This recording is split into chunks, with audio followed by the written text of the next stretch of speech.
Summer season जो mid मई से लेके मिड जुलाई तक जाता है। So 15th of May to 15th of July के बीच का टाइम जो है, जिसमें जून सबसे ज़्यादा तेज़ धूप का मौसम होता है ये। तो इसमें आप देखेंगे कि हीट इंटेंस है, इंटेंस हीट होती है बाहर जब आप चल जाते हैं। नॉर्थ इंडिया में या पूरे भारत में भी बहुत जगहों पर, बहुत स्टेट्स में लू चलती है। तो ये जो विंड होती है ये अनहेल्दी होती है, रुष्क होती है, ड्राई होती है।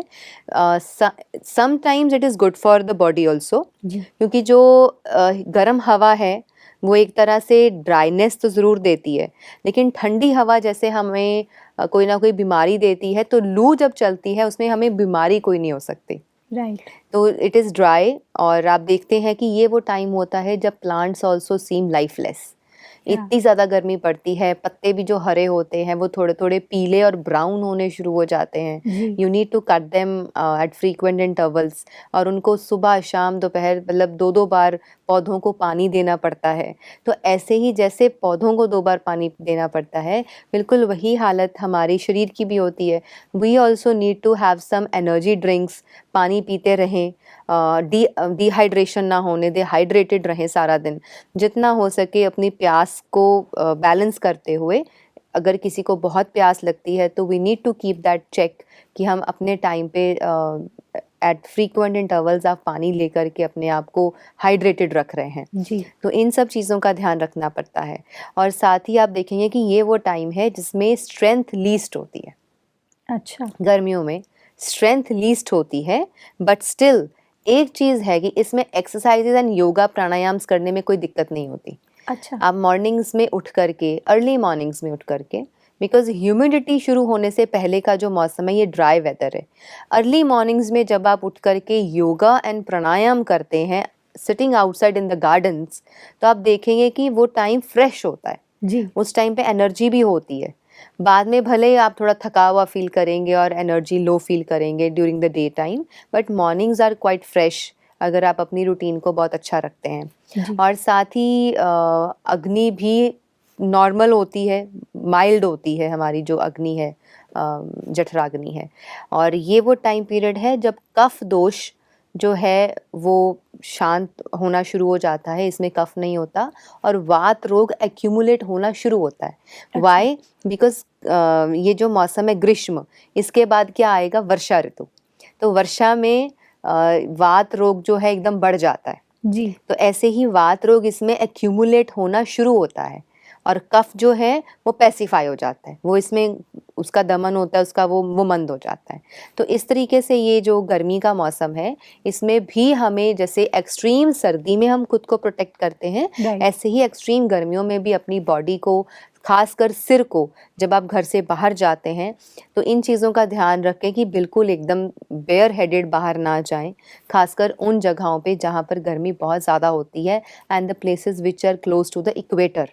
ओके। तो एकदम से नंगे सिर बाहर जाएंगे तो एकदम स्कैल्प में धूप लगेगी, उसकी वजह से आपको कुछ स्किन इश्यूज या हेयर फॉल या कभी कुछ और ड्राई हो जाना, स्किन का ड्राई हो जाना, बालों का थोड़ा सा फिजी एंड ड्राई हो जाना, ये चीज़ों का हो सकता है। तो हमेशा जब भी आप बाहर जाएं, ठंडे टावल को ठंडे पानी में डिप करके निचोड़ के आप उसको अपने सिर पे रखें, if you are going like walking जा रहे हैं, जी। या आप पैदल हैं, या आप बाहर किसी भी काम में धूप में कुछ काम कर रहे हैं, या you are just sitting outside for maybe some आप टाइम। बाइक पे ड्राइव कर रहे हैं। यस। तो ये, लेकिन अगर आप you are using 4 wheelers and आप एयर कंडीशंस में हैं, then there is no problem. लेकिन धूप में जब जाएं तो थोड़ा सा ये ख्याल रखें कि सूरज की उस तेज धूप से, तेज जो किरणें होती हैं उससे अपनी स्किन को बचा के रखें। इसीलिए इस मौसम में बहुत लोगों को स्किन टैनिंग हो जाती है। जी। तो टैनिंग होने का भी one of the reason is this, उसके लिए आप सनस्क्रीन यूज़ करते हैं। लेकिन इस मौसम में कभी भी एलोवेरा लगा करके धूप में नहीं जाए, नहीं तो स्किन और काली हो जाएगी। अच्छा। जी, this is being experimented many times कि जब आप स्किन पे एलोवेरा लगा के धूप में चले जाते हैं तो वो थोड़ा सा डार्कर शेड होने लगता है, स्किन का टोन डार्क हो जाती है। तो when applied when you are in the shade. बिल्कुल। जी। सिस्टर मैंने सुना है कि अगर धूप से, कड़कती धूप से आप आ रहे हैं और सीधा आप एसी में जा रहे हैं या फिर आप सीधा ठंडक में जा रहे हैं तो ये बॉडी को हार्म करता है। It gives headaches, oh okay. तुरंत हेडेक होगा और आपका शूट अप हो सकता है, आपकी बॉडी का जो इम्बैलेंस है वो एकदम शूट अप हो सकता है। क्योंकि ओके। बहुत लोगों को हमने देखा है कि what they do is car में से उतरे एकदम एसी रूम में चले गए, एसी रूम से आए और एकदम से धूप में चले गए। तो ये जो एकदम से स्विच करते हैं ना, हम शिफ्ट करते हैं, स्विच करते हैं on end of, on end of, तो इसकी वजह से बहुत लोगों को हेडेक होने लगता है राइट। और हेडेक की वजह से उसका इफेक्ट हमारी आंखों पे भी आ सकता है। ओह तो इन चीज़ों का हमें थोड़ा ध्यान रखना चाहिए कि आप गर्मी के मौसम में अपनी बॉडी को बिल्कुल माइल्ड करके, न्यूट्रल करके, फिर नेक्स्ट जो एक वेदर कंडीशन टेम्परेचर आप है। चेंज कर रहे हैं, जी। टेम्परेचर चेंज कर रहे हैं, उसमें तब आप एंटर करें। ओके। या सिस्टर इसी से मिलता-जुलता एक और सवाल है कि जब हम शावर लेते हैं, मैंने सुना है कि अगर आप गर्म पानी से शावर लेंगे और उसके बाद सीधा ठंडे पानी से शावर लेंगे तो आप एकदम एनर्जेटिक फ़ील करते हैं। Is that right? yes, it's right. Okay. Whenever you are taking shower with warm water, जी। you can finish it up with one mug of cold water. Cold water. Yes, okay. आपने shower लिया, गर्म पानी से लिया या normal warm water से लिया, लास्ट में एक शावर जो है हल्का सा 1 मिनट का आप कोल्ड वाटर से ले लें। और अगर कोल्ड से ले रहे हैं तो you can finish it up with warm water also. अच्छा। तो वो हमें नर्वस सिस्टम को एक्टिवेट कर देता है एकदम से। अच्छा, या ये हमें नहीं पता था क्योंकि मैंने एक और बात सुनी है इससे रिलेटेड कि बहुत लोगों का एक्सपीरियंस होता है कि जब हम सिर्फ गर्म पानी से नहाते हैं या शावर लेते हैं तो बहुत लो फील होता है, मतलब energy wise you feel low, मतलब एक्साइटमेंट जो रहता है या फिर एनर्जी जो रहती है वो थोड़ी सी कम हो जाती है। Is that right? लेकिन अगर आप गर्म पानी के बाद ठंडे से नहाएंगे ना तो एकदम से आपकी एनर्जी बढ़ जाएगी। Oh wow. I have given this therapy to those people जो बहुत लो एनर्जी फील करते हैं या जिनको पेन्स होती हैं बॉडीज में। हम जी। उनको ठंडे और गर्म पानी के हॉट एंड कोल्ड फॉर्मेंटेशंस बताते हैं। वाओ। ठंडे ठंडे में गर्म में, मतलब टर्न बाय टर्न, ऑल्टरनेटिवली दोनों को यूज़ करो। और जिसकी बॉडी का नर्वस सिस्टम स्लो है या हाथ पैर सुन्न हो जाते हैं और आपको लगता है कि एक्टिव मैं ज़्यादा मोड में नहीं हूँ, आप ठंडे गर्म पानी से नहा के देखिए, you will feel more active. Wow. आपका नर्वस सिस्टम एक्टिव हो जाएगा। Very this nice. Is effective. जी सिस्टर। सिस्टर अभी मैं जानना चाहती हूँ, हमने ये तो जाना कि इसकी क्या कैरेक्टरिस्टिक्स है, अब हम ये जानना चाहते हैं कि इसमें लाइफस्टाइल हमारा कैसा होना चाहिए समर्स में। जैसे ही समर सीज़न आता है, समर सीज़न में अगर जो पंचकर्म करवाना चाहते हैं वो अभ्यंग और शिरोधारा इसमें करवा सकते हैं।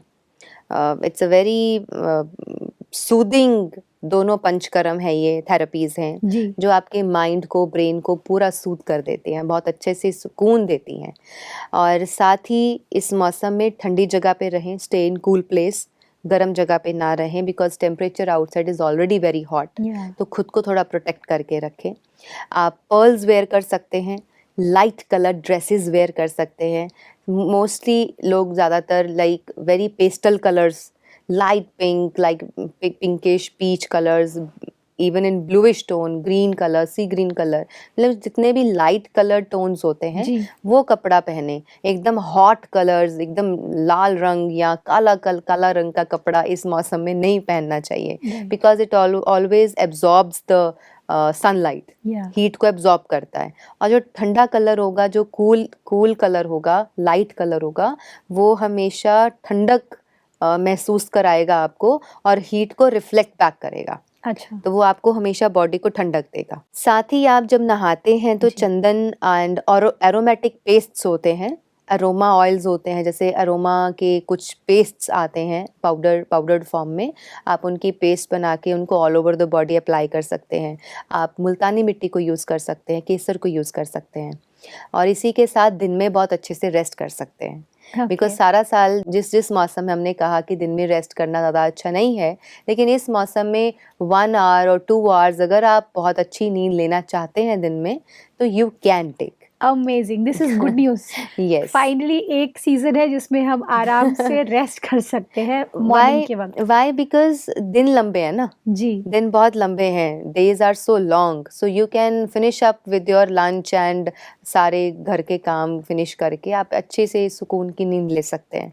और रात को एक एफर्ट अगर हम करें तो वो हमारी हेल्थ के लिए बहुत अच्छा माना जाएगा कि रात के time take advantage of cool moonlight. अच्छा, हाँ, चंद्रमा की, चांद की जो रोशनी है वो ठंडी शीतल किरणों को रात के टाइम पे वॉक करते हुए या आराम से थोड़ी देर छत पे बैठे, गार्डन में बैठे, या फिर आप वॉकिंग कर सकते हैं आफ्टर द डिनर, तो आप उस चीज़ को अगर अनुभव करेंगे तो यू विल सी कि there is a beautiful balance between hot and cold, क्योंकि यस, सूरज ने सारा दिन गर्म आपको गरमाइश दी है, और जो चंद्रमा है, चांद है, it has a cooling effect on the body. या तो आप उसमें अगर टाइम स्पेंड करेंगे तो it will be beneficial for us. बिल्कुल। एक और बात सिस्टर, मैंने नोटिस किया है कि ना हमारा मूड जो है ना, वो बहुत ही लो रहता है इस टाइम पे, समर्स के टाइम पे। अ, मतलब ऐसा लगता है कुछ नहीं करना है, सिर्फ़ थोड़ी देर सो जाते हैं, रेस्ट करनी है। रेस्ट ही करना है, और मतलब ओवरऑल ऐसा लगता है कि चल रहा है, चलाते हैं लाइफ़ को। मतलब वो समर्स इज़ वेरी डिफ़िकल्ट, तो उसके लिए आपका क्या कहना है? बिकॉज स्वेटिंग भी बहुत होता है ना, right, we sweat a lot, we drink a lot, and अग्नि तो हमारी नॉर्मल रहती है, माइल्ड रहती है, लेकिन इसमें जो स्ट्रेंथ है वो लीस्ट है। लीस्ट अच्छा, स्ट्रेंथ होने की वजह से ऐसा होता है, राइट, बिकॉज मौसम का प्रकोप ही ऐसा है। और आप देखेंगे कि इस मौसम में आपको जानवर भी कोई बाहर नहीं दिखेंगे, हुँ, वो भी बेचारे गर्मी में तड़प रहे होते हैं, and they are searching for water everywhere so around. True, so इसीलिए ट्रू। कहा जाता है कि गर्मी के मौसम में आप पानी भर करके अपनी छतों पर, घर के बालकनीज में, हर जगह जहाँ पॉसिबल है पानी रखें, ताकि पशु और पक्षी जो हैं वो आकर के वहाँ पानी पी सकें। तो दिस इज़ वेरी इंपॉर्टेंट, क्योंकि ये एक नोबल कॉज है कि समर्स जैसे ही आते हैं, लाइक फ्रॉम मई, अगर मई से शुरू कर लिया जाए, मई, जून, जुलाई, ये जो कुछ ऐसा टाइम है, इस पे आप मिट्टी के बर्तन में, मिट्टी के लोटे में, या जो भी आपके पास अवेलेबल है, उसमें आप पानी भर के अपनी छतों में, टेरेसेस पे, बालकनीज में, या अपने गार्डन्स में ज़रूर रखें, जी, ताकि विजिटिंग, पासिंग बाय अगर कोई पशु वगैरह हैं, क्योंकि बहुत जगह स्ट्रे डॉग्स होते हैं, many a times there are, we have seen कि स्ट्रे काउज एंड बफलोज वगैरह कुछ ऐसे जी, रहती हैं, या फिर उड़ते उड़ते पंछी आते हैं। तो उनके लिए अगर हम पानी रखते हैं और वो आकर के पानी पीते हैं, तो ये एक बहुत बड़ा बड़ा पुण्य का काम है जो आप अपनी ज़िंदगी में इस समर्स में कर रहे होंगे। सो बिल्कुल। इसको हमें ज़रूर अपनी लाइफ में ऐड कर देना चाहिए। जी। सिस्टर, अभी हमने ये तो जान लिया कि हमारी लाइफ़स्टाइल कैसी होनी चाहिए। अब हम जानना चाहते हैं कि क्या खाना है? क्योंकि इस वक़्त हमको ज़्यादा खाना खाने का मन ही नहीं करता। स्पेशली मैं अपनी बात करूँ, मुझे नहीं लगता कि मेरे को बहुत ये भी खा लो, ये भी खा लो, ऐसा फीलिंग नहीं आती है, इट्स नॉट कि इट्स अ हैप्पी वेदर। तो ऐसे में क्या खाना चाहिए? सबसे ज़्यादा अच्छा और सबसे ज़्यादा मीठा जो इसमें खा सकते हैं वो है आम। Oh! I forgot mangoes, Yes, yes. mangoes, and I have seen so many people who love eating mangoes. They are fond of eating mangoes. तो राइट। ये ऐसा टाइम है जब आप मैंगोज़ बहुत अच्छे से इंजॉय कर सकते हैं, आप स्वीट ड्रिंक्स इंजॉय कर सकते हैं। एक बहुत ही अच्छा और बहुत ही रामबाण है इस भीषण गर्मी में आपको ठंडक देने के लिए, वो है सत्तू। अच्छा, सत्तू ड्रिंक अगर आप बना सकते हैं घर में और आप पूरी फैमिली एंजॉय कर सकते हैं, उसके जैसा जवाब नहीं। There is no other cold drink as better as sattu that I have seen. Wow! आप छाछ पी सकते हैं बहुत अच्छे से। जी, after having your lunch you can have chaas. लेकिन कभी भी लगे कि बीच में कि बहुत हीट मिल महसूस हो रही है, या अंदर मुझे कुछ ठंडा-ठंडा चाहिए, तो प्लीज़ आप सत्तू प्रिपेयर करें। ओके, तो सत्तू कुछ अनाज से बनता है। तैयार करने का तरीका सबका अलग हो सकता है। देयर आर सम ग्रेन्स, उनको बहुत मेहनत लगती है। रेडी टू मेक सत्तू भी शायद आपको मार्केट से मिल जाता हो। सत्तू में आप गोंद कतीरा ऐड कर सकते हैं, उसके बीच में आप एक बनाना ऐड कर सकते हैं, and then you can add mint, पुदीने के पत्ते। वॉव! व्हेन यू ऐड और थोड़ी सी अगर चाहो तो शक्कर ऐड कर दो। ये ड्रिंक जब आप एंजॉय करेंगे ना, I always make this drink and I enjoy this drink in summers. Wow! ये दिस इज सो डिलीशियस कि आपको उसको लेने के बाद खाना खाने की भी ज़रूरत महसूस नहीं होती है, बिकॉज़ उसमें अनाज भी आ गया जी, but in liquid form. Yes, और पुदीना जो है वो पेट के लिए अच्छा है, वैसे ही ठंडा है। केला जो है वो एनर्जेटिक है, पोटेशियम तुरंत आपको देगा। और साथ में जो गोंद है, अगर थोड़ा बहुत आप ऐड कर रहे हैं उसमें, तो वो भी आपको ठंडक देता है और बोन्स के लिए भी अच्छा होता है। तो सत्तू ड्रिंक आप एंजॉय कीजिए। You can make mango shakes.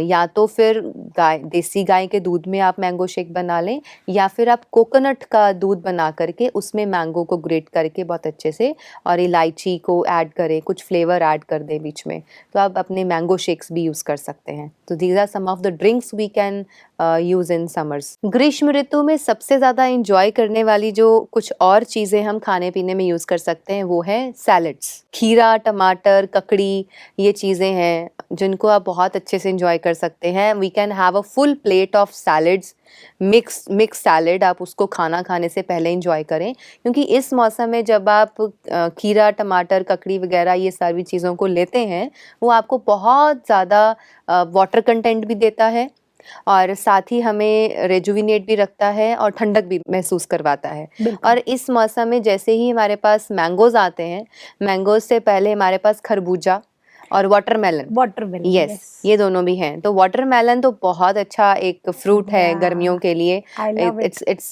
God's blessings, you know. जी, तो वो उसमें पानी का कंटेंट इतना अच्छा होता है, it's full of you know taste, full of sweet, इतना या रसीला होता है, खा के बहुत अच्छा लगता है। बिल्कुल, तो आप अपना दिन स्टार्ट कर सकते हैं with full of fruits, and then lunch में आप पके हुए भोजन से पहले फुल ऑफ सैलड्स खा लीजिए। जी, you will feel very energetic, yes, मतलब अच्छा लगता है। और उसके बाद जब भोजन करते हैं, then go for a good sleep, तो यू विल सी कि आपकी समर्स भी बहुत अच्छी जाएंगी। जी, और इसी के साथ fruit juices, yes, fruit juices आप इसमें ले सकते हैं। रात को अगर दूध लेना है, अगर देसी गाय का दूध है, उसमें आप स्वीट कैंडी, हनी ना लें, क्योंकि honey is warm in nature. अच्छा, तो इस मौसम में ज़्यादा Honey is not avoid preferable, avoid या करें, तो उसमें आप धागे वाली मिश्री ले सकते हैं, ठंडी होती है। और साथ ही आप उसमें शक्कर ले सकते हैं, देसी शक्कर। गुड़ गर्म होता है, शक्कर ठंडी होती है, हमने जी, पहले भी डिस्कस किया था। जी, तो इन चीज़ों को ऐड कर लें। राइस खा सकते हैं, राइस में भी वाटर कंटेंट है। आप दोपहर को जब कुकिंग करते हैं तो उसमें आप अन्न में अगर वीट ज़्यादा नहीं लेना चाहते, उसको देख कर के अगर हैवीनेस फील होती है, मन नहीं करता, तो आप उसमें राइस ले सकते हैं। तो यस। कुछ सीरियल्स हैं, पल्सेस हैं, आप उन चीज़ों को भी ऐड कर सकते हैं अपनी डेली रूटीन में। सिस्टर, आपने थोड़ी देर पहले कहा कि सैलेड्स हम ले सकते हैं बहुत सारा। यस, उसमें ना मैंने एक और चीज़ बहुत सुनी है कि अगर हम रायते फॉर्म में खाते हैं, सैलेड और कर्ड को मिक्स करते हैं, इट्स हार्मफुल। ये बात यस, किस हद तक सच है? बिल्कुल सच है। Okay, curd should never be mixed with salads. अच्छा। Salads should be taken separately and curd should be taken separately. तो और उसमें सॉल्ट का भी मैंने सुना है कि सॉल्ट नहीं डालना चाहिए सैलेड के अंदर। सैलेड के अंदर भी सॉल्ट नहीं डालना चाहिए, कर्ड के अंदर भी सॉल्ट नहीं डालना चाहिए। कर्ड के साथ अगर कुछ ले सकते हैं, that is black pepper. Okay, इसी बात पे मैं ये कहना चाहूँगी कि एक बात जो एक हमें गांठ बांध लेनी चाहिए लाइफ में, कभी भी मिल्क प्रोडक्ट के साथ नमक नहीं यूज़ होता है, नेवर एवर। तो प्लीज़ कभी भी आप कर्ड में नमक डाल के ना खाएं, क्योंकि अगर आप बिहार साइड जाते हैं, यूपी एंड बिहार साइड जाते हैं, वहाँ के लोग इतने इंटेलिजेंट हैं, अगर आपने उनके खाने की भोजन की थाली में कर्ड डाला और कर्ड के अंदर अगर आपने नमक डाल दिया, तो वो समझेंगे कि इनसे बड़ा मतलब ऐसा व्यक्ति नहीं जिंदगी में कहीं दुनिया में होगा जिसको इतनी भी समझ नहीं है कि या कर्ड मीन्स मिल्क प्रोडक्ट के साथ कभी भी नमक ऐड नहीं किया जाता। गर्मियों में जब आप कर्ड ले रहे हैं, दही ले रहे हैं, दही में आप ब्लैक पेपर यूज़ करें, तो वो जो उसका जितना भी अगर कोई वायु वाला कंटेंट है, तो वो ब्लैक पेपर उसको नॉर्मल कर देगा। यस, ऐसे ही जब आप छाछ ले रहे हैं, छाछ में अगर कुछ डालना है तो आप ब्लैक सॉल्ट थोड़ा सा डाल सकते हैं, लेकिन चाट मसाला वगैरह या कुछ और सेंधा नमक वगैरह कुछ ना डालें। ओके, और अगर डालना ही है तो आप ब्लैक पेपर ऐड कर दें, ओके, वो उसमें जीरा पाउडर ऐड कर सकते हैं। तो इन चीज़ों को आप उसमें ऐड करके ले सकते हैं, छाछ को भी। बिल्कुल। सिस्टर, एक और बात कि जैसे कुछ क्विज़ीन्स ऐसे होते हैं जिसके जैसे कि व्हाइट सॉस पास्ता, अभी व्हाइट सॉस पास्ता में तो मिल्क भी पड़ता है और नमक भी पड़ता है, तो ये भी रॉन्ग है? बिल्कुल रॉन्ग है। ओह! There are many things which have gone wrong into our lifestyles today. आप देखते हैं कि जब भी कभी हम मैरिज वेडिंग पार्टीज़ में होते हैं या कभी भी कोई गेट टुगेदर्स होते हैं, वहाँ उस ओकेजन्स पर जो मेन्यू डिस्प्ले होता है वो ही बहुत अटपटा होता है। एक तरफ रायता होगा जिसमें सैलेड्स डाले होंगे, एक तरफ कुछ नमक भी ऐड किया हुआ होगा जी। किसी मिल्क आइटम में, और साथ ही उस भोजन के बाद फिर आइसक्रीम रखी होती है ठंडी ठंडी खाने के लिए। मतलब वो सारा ही एक हौच पौच, एक मेसी सा कर दिया है। जी। तो उसकी वजह से हमारा शरीर भी अंदर कंफ्यूज हो जाता होगा कि सब क्या हो रहा है मेरे साथ। So तो true. ठीक है, कभी रेयर केस कभी एक आधी बार कुछ ऐसा हो जाए तो फिर भी चलता है, लेकिन ज़्यादातर ऐसा नहीं कि आप हर रोज़ ही आपकी लाइफ में सब ऊट-पटांग होता जा रहा है, जी। All ups and downs are happening. तो इसकी वजह से हमें फिर डिजास्ट्रस रिजल्ट्स भुगतने पड़ सकते हैं। ट्रू। तो थोड़ा ध्यान रखना चाहिए हमें इन बातों का। जी सिस्टर। सिस्टर, जब पनीर की बात करते हैं, पनीर अपने आप में एक मिल्क प्रोडक्ट है, जी, लेकिन हम तो उसे सब्जी की तरह नमक, मिर्ची वगैरह डाल कर के बिकॉज द पकाते हैं। Form has been changed. अच्छा, जी, okay. The form has been तो चेंज्ड। चीज़, पनीर ये सब में अगर सॉल्ट रहेगा तो there is no problem and या मतलब पनीर जो स्पेसिफिकली है उसको तो खाया ही सब्जी के रूप में जाता है, तो आप जी, तड़का भी लगाएंगे, सब कुछ करेंगे, जी। तो that's an exception. But directly milk, then curd, फिर छाछ, मतलब हाँ, इनको स्पेशली कर्ड, कभी भी कर्ड में नमक नहीं डलता है। ओके। इसीलिए हमने एक बार अपनी सीरीज में डिस्कस किया था होलिस्टिक वेलबींग में कि जब भी आप दूध ले रहे हैं उसके साथ आप नमक वाली परांठियां मत खाएं, हाँ, आपने कहा था, क्योंकि कई बार यस। क्या होता है लोग ऐसा करते हैं, नमक वाली परांठी रोल करके खाई साथ में दूध पी रहे हैं, तो वो भी एक बैड कॉम्बिनेशन है। ओके। सिस्टर, अभी कौन-सी ऐसी चीज़ है जो हमें नहीं खानी है? ग्रीष्म ऋतु में हमें जिन चीज़ों को नहीं लेना है वो है वार्म फूड्स। ओके, जो भी खाने पीने की चीज़ें आपको गर्माइश देती हैं, गर्म रखती हैं, उनको ना खाएं। हालांकि अगर किसी को हेल्थ इश्यूज़ हैं, किसी को पेन्स होती हैं, वो कुछ हर्बल कंकॉक्शंस गरम ले सकते हैं, बट खाने की चीज़ें जो हैं जिनकी तासीर गर्म होती है उनको आप प्लीज़ ना खाएं। अदरवाइज़ आपको एसिडिटी हो सकती है या आपको ओके। गर्मी की वजह से पिंपल्स हो सकते हैं, आपका पित्त बढ़ सकता है। तो इन चीज़ों का थोड़ा-सा हमें ध्यान रखना चाहिए, और एक्सरसाइज़ेज़ भी बहुत ज़्यादा नहीं करनी चाहिए। We ji, can do better है कि आप योगा प्राणायाम कर लें, लेकिन बहुत हार्ड वर्कआउट्स एंड जिम जाना, बहुत ज़्यादा वर्कआउट्स करना, बहुत ज़्यादा एक्सरसाइज़ेज़ करना, उनको थोड़ा इस ऋतु में अवॉइड करना चाहिए। Amazing sister. सिस्टर, ये जो हमारी पूरी सीरीज़ रही है, इसमें हमने आपसे बहुत कुछ जाना है, जिसमें मुझे एक चीज़ बहुत क्लियर हो गई है कि अगर हम एजुकेटेड रहेंगे किसी भी बात के बारे में, तो हम ऑटोमैटिकली रिजुविनेट हो जाएँगे। यस, क्योंकि सबसे बड़ा हमारी ज़िंदगी का जो सार है, वो तो यही है ना कि हमें एक खुशनुमा ज़िंदगी जीनी है, ऑफ कोर्स। और उसमें आपका बहुत बड़ा हाथ है sister. So thank you for coming in our show. ओम शांति। ओम शांति।